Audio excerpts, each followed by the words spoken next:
से हैं आप लोग। चलिए, welcome to Anand English classes. आज मैं जो लाया हूं टॉपिक वो अपकमिंग जो आपका एग्जाम है बिहार बोर्ड 10th का। कुछ बच्चे हमको बोले थे कि सर संस्कृत का कुछ ऐसा टॉपिक बताइए जो एग्जाम के लिए बहुत ही महत्वपूर्ण हो। तो आज मैं लेकर आया हूं उन बच्चों के लिए। अगर जिन बच्चों को ये जरूरत है उनको आप भेज दें ताकि उनको एग्जाम में मदद मिल जाए। तो चलिए, बिना समय गंवाए हुए हम लोग आज इस टॉपिक को शुरू करते हैं। यदि आप इस चैनल पर नए हैं तो चैनल को सब्सक्राइब करना नहीं भूलेंगे और उन बच्चों को जरूर भेज देंगे जिनके लिए ये फायदेमंद होगा। तो चलिए, बिना गवाए हम लोग इस टॉपिक को शुरू करते हैं। आज का टॉपिक जो है संस्कृत का एक क्वेश्चन आता है, अनुच्छेद लेखन, जिसमें कि 7 नंबर का वो क्वेश्चन है। तो उसको आज हम लोग ध्यान पूर्वक पढ़ेंगे और इतना विश्वास रखिए कि जो मैं यहाँ पे बता रहा हूं संभावना है कि उसमें से एक जरूर आ जाएगा। और आज मैं पहला जो टॉपिक ला रहा हूं, देख लीजिए, लिखा हुआ है यहाँ पर कि बसंत ऋतु और उसके अलावे और भी है, जैसे बसंत ऋतु है, परोपकारम है, अस्माकम देशः और भारतवर्षम, छात्र जीवनम। इन सभी टॉपिक पर बार बार अनुच्छेद पूछा जाता है। तो बहुत ही आसान भाषा में जो आपको एकदम बिल्कुल समझ में आ जाएगा वैसा टॉपिक लेकर के मैं आया हूं। और संस्कृत में होता क्या है ना कि अगर आप कहीं और देखेंगे तो वहां पर बहुत लंबा लंबा लिखा रहता है जो आपको नहीं समझ में आएगा। बहुत छोटा छोटा ट्रांसलेशन जैसा बना करके मैं यहाँ पर प्रस्तुत कर रहा हूं जो आपके लिए बहुत ही अच्छा होगा। तो चलिए, बिना समय गवाए हम लोग शुरू करते हैं। ध्यान पूर्वक आप बच्चे कॉपी कलम किताब निकाल कर बैठिए और जो भी पॉइंट आपको समझ में नहीं आ रहा हो उसको कमेंट बॉक्स में जरूर बताएंगे और इसको लिख भी लेंगे, है ना। चलिए शुरू करते हैं। तो टॉपिक का नाम है बसंत ऋतु। बसंत ऋतु पर हम लोग लेख सीखने वाले हैं और आपके एग्जाम में 7 लाइन में मात्र कहता है लिखने के लिए और 7 नंबर आपको मिल जाएगा। तो एक एक करके एक एक चीज को समझेंगे, है ना। बसंत ऋतु बहुत बार ये पूछा गया है, तो चलिए शुरू करते हैं। बसंत रमणीय ऋतु अस्ति। कितना आसान बात है, कितना आसान शब्द है, आराम से आप समझ सकते हैं। एक एक लाइन को याद कर लेंगे तो भी सही है और समझ लेंगे तो भी सही है। बसंत रमणीय ऋतु अस्ति, क्या बोला गया कि बसंत जो है रमणीय, बहुत ही सुंदर ऋतु अस्ति, बहुत ही सुंदर ऋतु है। इदानी शीतकालस्य भीषण शीतला ना भवति। ध्यान से समझना है, क्या बोला गया। इदानी यानी इस ऋतु में, शीतकालस्य भीषणा, शीतकालस्य के जैसा भीषण, शीतला ना भवती यानी शीतकाल यानी ठंडा के काल के जैसा ज्यादा ठंडा नहीं रहता। अभी जो चल रहा है, वर्तमान जो स्थिति चल रही है, समझ लीजिए यही बसंत ऋतु है। इसमें ना ज्यादा ठंडा है ना तो ज्यादा गर्मी है। इसलिए बोला गया कि इदानी शीतलस्य भीषण शीतला ना भवती यानी इस ऋतु में ना ज्यादा ठंडा के जैसा ज्यादा ठंडा नहीं रहता। और क्या बोला गया, 2 लाइन समझ में आ गया, याद कर लीजिए, फिर से समझिए। वसंत रमणीय ऋतु अस्ति, वसंत बहुत ही रमणीय, बहुत ही मनोरम ऋतु है। और क्या बोला गया, इदानी शीतकालस्य भीषणा शीतला न भवति यानी इस ऋतु में शीत के काल के जैसा भीषण शीतलता नहीं रहती। 2 वाक्य हो चुका है बच्चे, आगे समझते हैं। मंदम मंदम वायु चलती, कितना आसान भाषा है, देखिए। मंदम मंदम मतलब धीरे धीरे, वायु चलती हवा धीरे धीरे चलती है, बहती है ना। विहंगा कूजंती, एक लाइन हो चुका है, देख लीजिए। विहंगा मतलब पक्षी, कूजंती मतलब चहचहाते हैं यानी पक्षियां चहचहाती हैं। ये लाइन हो चुका है, एक लाइन हो चुका है आपका, है ना। कितना आसान भाषा है, एक लाइन हो चुका है। विहंगा कूजंती, पक्षियां चहचहाते हैं। और विविधैः कुसुमैः वृक्षाः, विविधैः मतलब होता है विभिन्न प्रकार के, कुसुमैः मतलब होता है फूल और वृक्षाः मतलब होता है वृक्ष, यानी कि विविध प्रकार के फूल वृक्ष में आच्छादिताः भवन्ति, खिल उठते हैं, आच्छादित हो जाते हैं, आ जाते हैं। यहां तक समझ में आ गया, कितना लाइन हो गया, फिर से समझ लीजिए एक बार। बसंत रमणीय ऋतु अस्ति, बसंत बहुत ही रमणीय ऋतु है। इदानी शीतकाले से भीषणा शीतला ना भवति, इसमें शीतकाल के जैसा भीषण शीतलता नहीं होती। और क्या, मंदम मंदम वायु चलती, धीरे धीरे वायु चलती है। विहंगा कुजंती, पक्षियां चहचहाती हैं, विविधय कुसुमय वृक्षाः आच्छादिताः भवन्ति, विभिन्न प्रकार के फूल जो है वृक्ष में आच्छादित हो जाते हैं। कुसुमेषु, फूलों में, भ्रमराः गुंजन्ति, कितना आसान भाषा है। कुसुमेषु भ्रमराः गुंजन्ति, यानी कि फूलों में जो भंवरा है वो गुंजन करता है ना। भंवरा जो है फूलों में गुंजन कर रहा है।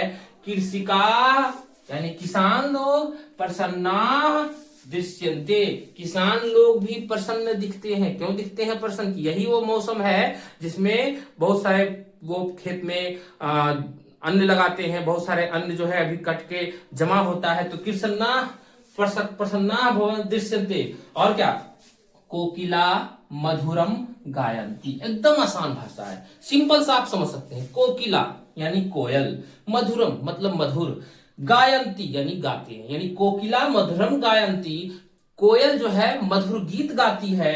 और क्या, आम्रेषु मंजरियः दृश्यन्ते, और आमों में यानी आम के वृक्षों में मंजर दिखाई पड़ना शुरू हो जाता है। मंजर समझते होंगे, आम के गाछ में जब आम स्टार्ट होता है फड़ना तो मंजर हो जाता है, वो दिखना शुरू हो जाता है। और क्या, सर्वे जना प्रसन्ना भवन्ति, सभी लोग प्रसन्न होते हैं। वसंतः ऋतु मनोरमः वर्तते, कितना आसान भाषा है कि वसंत ऋतु बहुत ही मनोरम होता है। अगर हम इसको गिन लें कितना लाइन हुआ, देखिए, वसंत रमणीय ऋतु अस्ति, वसंत बहुत ही रमणीय ऋतु है। इदानी शीतकाल से भीषण शीतलता न होती, यह जो है शीतकाल के जैसा भीषण शीतलता नहीं होती, 2 लाइन हो चुका है। मंदम मंदम वायु चलती, धीरे धीरे वायु बहती है, 3 लाइन हो चुका है। विहंगा गुंजन्ति, यानी कि पक्षियां जो है चहचहाती है, 4 लाइन हो चुका है।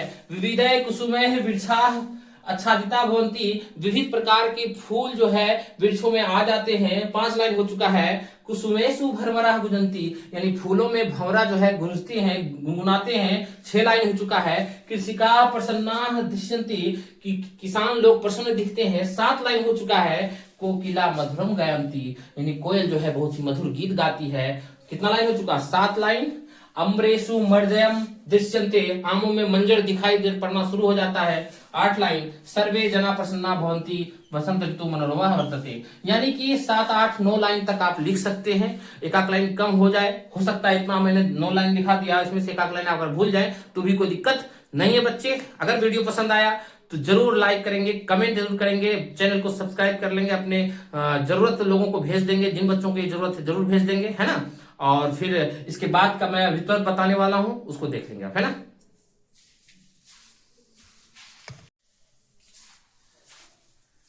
अब दूसरा जो टॉपिक है पर्यावरण संरक्षण, समझ सकते कितना महत्वपूर्ण है, संभावना है इस बार पूछने का, तो आप लोग ध्यानपूर्वक फिर से इसको समझ लीजिए, है ना।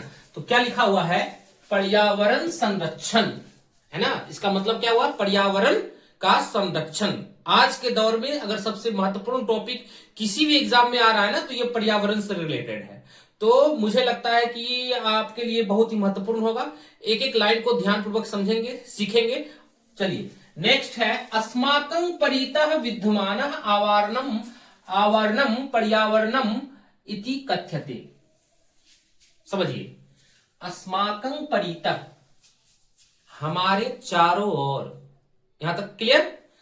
अस्माकं परितः, हमारे चारों ओर, विद्यमान स्थित, आवरणम, आवरण को, पर्यावरणम इति कथ्यते, हमारे चारों ओर जो स्थित आवरण है इसी को हम लोग पर्यावरण कहते हैं। कितना आसान भाषा है, समझ में आ गया होगा, है ना। एक बार फिर से सुनिए, अस्माकं परितः, हमारे चारों ओर, विद्यमानम आवरणम, हमारे चारों ओर जो विद्यमान आवरण है उसी को हम लोग कहते हैं पर्यावरण। ठीक है, पहला लाइन हो गया। दूसरा लाइन समझते हैं, देखते जाइए। स्वस्थं पर्यावरणम अस्माकं जीवनस्य आधारः अस्ति। एकदम आसान भाषा है, कह रहा है कि स्वस्थम पर्यावरण यानी स्वस्थ पर्यावरण। स्वस्थ पर्यावरण का तात्पर्य क्या हुआ, जहां गंदगी ना हो, जहां पर जल का संरक्षण हो, पेड़ पौधे अधिक हो, माहौल जो है, वातावरण जो है स्वच्छ हो, उसी को कहते हैं स्वस्थ पर्यावरण। अस्माकं जीवनस्य आधारः अस्ति। स्वच्छ पर्यावरण हमारे जीवन का क्या है? आधार है। जीवनस्य, देखो सिंपल सा बात समझो, संस्कृत में सिर्फ नंबर लाना है, सही नंबर लाना है। तो इसके लिए थोड़ा सा, एक होता है ना, देखो स्मार्ट स्टडी, एक होता है स्मार्ट स्टडी, बुरा नहीं मानना। स्मार्ट स्टडी आपको करना है। स्मार्ट स्टडी का मतलब हुआ ध्यान पूर्वक बात को समझ लीजिए और उसका यूज कर लीजिए समय समय पर। जैसे देखिए, स्वस्थम पर्यावरण अस्माकम जीवनस्य, इसका मतलब जीवनस्य का मतलब क्या हुआ? याद कर लो, जब भी अस्य वाला बात लिखा रहे इसका मतलब का होता है। जैसे इंग्लिश में होता है ना कि द फादर ऑफ राम, इसका मतलब क्या होता है? राम का पिता। तो इसका मतलब होता है जीवनस्य आधार, यानी जीवन का आधार। इतना दिमाग में सेट हो गया होगा, है ना? फिर से समझिए, स्वस्थम पर्यावरणम अस्माकं जीवनस्य आधारः अस्ति। स्वस्थ पर्यावरण हमारे जीवन का आधार है ना? आगे समझते हैं। शुद्ध वायु, जलम, जल जीवनाय अत्यावश्यकम। कितना आसान भाषा है। कह रहा है शुद्ध वायु, जल जीवन के लिए अति आवश्यक है कि नहीं? हाँ। किंतु मानव नाम असावधानाय पर्यावरणम दूषित जातम। क्या कहा? किंतु, लेकिन, मानव नाम, है ना? मानव नाम का मतलब हुआ मानव के द्वारा असावधानी के कारण पर्यावरणम दूषितम जातम। पर्यावरण क्या हो चुका है? दूषित हो चुका है, दूषित होता जा रहा है। किसकी वजह से? मानव के असावधानी के कारण पर्यावरण दूषित होते जा रहा है। इसी को संस्कृत में लिखा गया है, किंतु मानव नाम असावधान्याय पर्यावरणम दूषितम जातम। मानव के असावधानी की वजह से पर्यावरण दूषित होता जा रहा है। पर्यावरण रक्षणार्थ, क्या हुआ इसका हिंदी समझ लीजिए। पर्यावरण रक्षणार्थ, पर्यावरण के रक्षा के लिए वृक्षारोपणम परम आवश्यकम अस्ति। कराए पर्यावरण की रक्षा के लिए वृक्ष का रोपण बहुत ही आवश्यक है। यानी वृक्ष का रोपना, वृक्ष लगाना बहुत ही आवश्यक है। किसके लिए? पर्यावरण रक्षणार्थ, पर्यावरण की रक्षा के लिए। यहां तक समझ में आ गया? अतः सर्वे मिलित्वा वृक्षारोपणम कर्तव्यम। कितना आसान भाषा है, देखिए। इसीलिए सभी मिल करके वृक्ष रोपण का काम करना चाहिए, हमारा कर्तव्य होना चाहिए, है ना? पर्यावरण संरक्षणे प्रत्येकस्य योगदानम आवश्यकम। सिंपल सा भाषा है। कह रहा है पर्यावरण का संरक्षण, प्रत्येक का योगदान। पर्यावरण के संरक्षण के लिए, पर्यावरण संरक्षण यानी पर्यावरण के संरक्षण के लिए प्रत्येक का योगदान आवश्यकम यानी आवश्यक है। एक बार शॉर्टली फिर से समझते हैं। समझिए, आप इसको लिख सकते हैं, स्क्रीनशॉट ले सकते हैं और इसको फिर से हम समझा देते हैं। देखिए, अस्माकं परितः विद्यमान आवरणम पर्यावरणम इति कथ्यते। हमारे चारों ओर जो आवरण विद्यमान है उसे पर्यावरण कहते हैं। नेक्स्ट है स्वस्थम पर्यावरणम अस्माकं जीवनस्य आधारः अस्ति। स्वस्थ पर्यावरण हमारे जीवन का आधार है। शुद्ध वायु जलम जीवनाय अति आवश्यकम। शुद्ध वायु जीवन के लिए अति आवश्यक है। किंतु मानव नाम असावधानियाय पर्यावरण दूषितम जातम। लेकिन मानव के असावधानी की वजह से पर्यावरण क्या हो चुका है? दूषित हो चुका है। पर्यावरण रक्षणार्थ वृक्षारोपणम परम आवश्यकम अस्ति। पर्यावरण की रक्षा के लिए वृक्ष का रोपना, वृक्ष लगाना अति आवश्यक है। अतः सर्वे मिलित्वा वृक्षा रोपणम कर्तव्य। इसलिए सभी मिल करके हम लोग को क्या कर्तव्य होना चाहिए? वृक्ष का रोपण करना चाहिए, वृक्ष लगाना चाहिए। पर्यावरण संरक्षण प्रत्येकस्य योगदान आवश्यकम। पर्यावरण के संरक्षण के लिए सभी का योगदान आवश्यक है। हमको लगता है समझ में आ गया होगा आपको। एकदम रट लीजिए बच्चे, आना ही आना है। ये इससे रिलेटेड अगर आ गया तो बहुत अच्छा। एक मैं पहले बता चुका हूं, ये दूसरा है। अभी 3 और बताने वाला हूं और उसके तीनों को दिमाग में सेट कर लीजिएगा। एग्जाम में जाइएगा और कहीं न कहीं आपको बहुत ही मदद मिलेगा इससे। ठीक है, चलिए नेक्स्ट समझते हैं।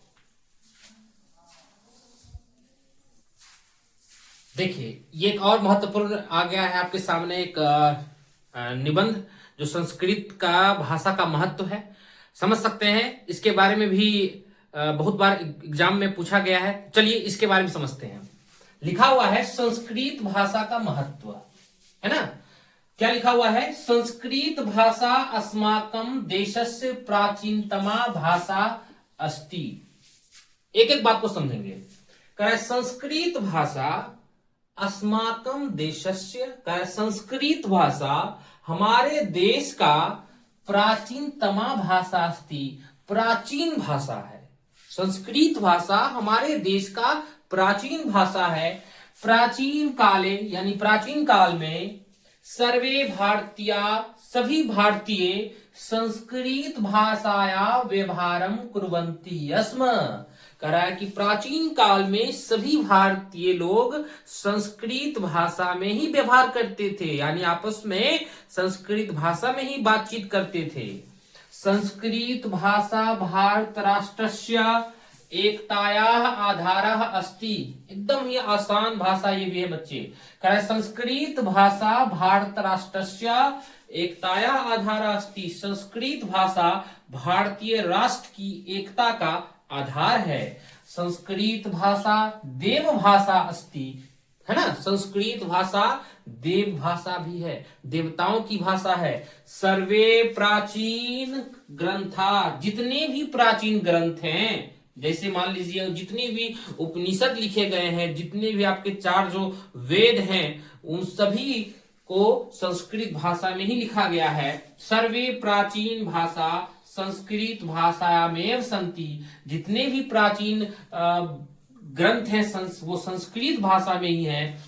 संस्कृत भाषा सर्वेषु भाषासु जननी अस्ति, यानी संस्कृत भाषा सभी भाषाओं की क्या है? तो जननी है। सिंपल सा भाषा है, समझिए, सिंपल सा लैंग्वेज है। संस्कृत भाषा सर्वेषु भाषासु जननी अस्ति। संस्कृत भाषा सभी भाषाओं की जननी है। संस्कृत जननी मतलब क्या बोलते हैं उसको? माँ है। सभी भाषा जो है इसी से उत्पन्न हुआ है। संस्कृत भाषायाः संरक्षणम अस्माकं कर्तव्यम अस्ति। लास्ट में हम इसको बोल दिए कि संस्कृत भाषा जो है उसका संरक्षण हमारा कर्तव्य है। कितना लाइन हो गया देख लीजिए।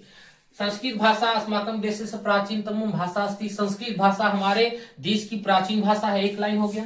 प्राचीन काले सर्वे भारतीय संस्कृत भाषा व्यवहारम कुर्वन्ति स्म। प्राचीन काल में सभी लोग इसी भाषा का व्यवहार करता था, 2 लाइन हो गया। संस्कृत भाषा भारत राष्ट्र से एकताया आधार अस्ति। संस्कृत भाषा भारतीय राष्ट्र की एकता का आधार है, 3 लाइन हो गया। संस्कृत भाषा देव भाषा अस्ति। संस्कृत भाषा किसकी भाषा है? देवताओं की भाषा है, 4 लाइन हो गया। सर्वे प्राचीन ग्रंथा संस्कृत भाषायामेव सन्ति। सभी प्राचीन ग्रंथ संस्कृत भाषा में ही है, 5 लाइन हो गया। और संस्कृत भाषा सर्वेषु भाषासु जननी अस्ति। संस्कृत भाषा सभी भाषाओं की माँ है, जननी है, 6 लाइन हो गया। और संस्कृत भाषाया संरक्षणम अस्माकं कर्तव्यम अस्ति। और संस्कृत भाषा का संरक्षण हमारा कर्तव्य है। तो बच्चे कैसा लगा आपको? समझ में आया कि नहीं आया? अगर समझ में आ गया तो वीडियो को लाइक जरूर कर दें। चैनल को अगर सब्सक्राइब नहीं किए हैं तो जरूर कर लें और अपने दोस्तों को शेयर कर दें। और अगर आपको किसी और टॉपिक पर वीडियो चाहिए तो कमेंट बॉक्स में बताएं। मैं कोशिश करूंगा उस टॉपिक पर भी वीडियो बना दूं ताकि आपके एग्जाम के लिए बहुत महत्वपूर्ण हो जाए, है ना। चलिए मिलते हैं नेक्स्ट वीडियो में, तब तक के लिए धन्यवाद और कमेंट बॉक्स में जरूर बताएंगे।